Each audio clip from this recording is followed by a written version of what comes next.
राम राम दोस्तों, स्वागत है आपका अभी टॉक्स में। दोस्तों आज इंक्रीज इंग्लिश टाइपिंग स्पीड की डे 7 है और आज से हम लोग दोस्तों स्मॉल सेंटेंस को टाइप करने वाले हैं और इसकी प्रैक्टिस करेंगे। टाइपिंग एग्जाम में आप देखोगे दोस्तों कि हर जो सेंटेंस रहेगा उसका जो पहला वर्ड रहेगा उसका पहला लेटर कैपिटल होगा, ठीक है, और लास्ट में फुल स्टॉप। तो ऐसा ही आपको करते हुए जाना है और इसकी आपको प्रैक्टिस करनी है। तो देखो जो मैं टाइप कर रहा हूं,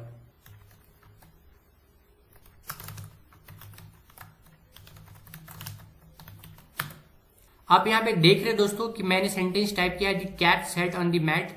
यहाँ पे आप देखना कि जो पहला वर्ड है उसका जो पहला लेटर है वो कैपिटल होगा और लास्ट में देखना वो फुल स्टॉप हम लोग यूज करेंगे, ठीक है।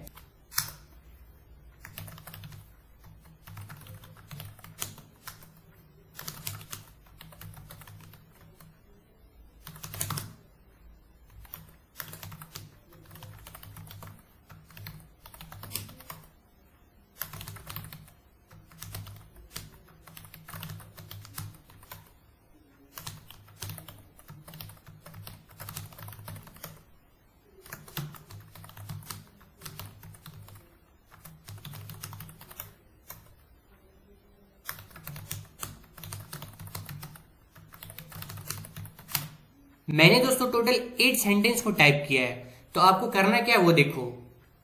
पहला जो सेंटेंस है the cat sat on the mat, इस सेंटेंस को आपको लगभग 10 लाइन टाइप करना है, ठीक है। तो क्या करना है आपको, हर सेंटेंस को आपको 10 लाइन टाइप करना है। सुबह में आपको क्या करना है 80 लाइन टाइप करना है सभी मिला के, और शाम को आपको सेम इसी तरह 80 लाइन टाइप करना है आपको। तो वीडियो आपको अच्छी लगी हो दोस्तों तो सब्सक्राइब जरूर करें। तुम लोग मिलते हैं नेक्स्ट वीडियो में, तब तक के लिए बहुत बहुत धन्यवाद आपका।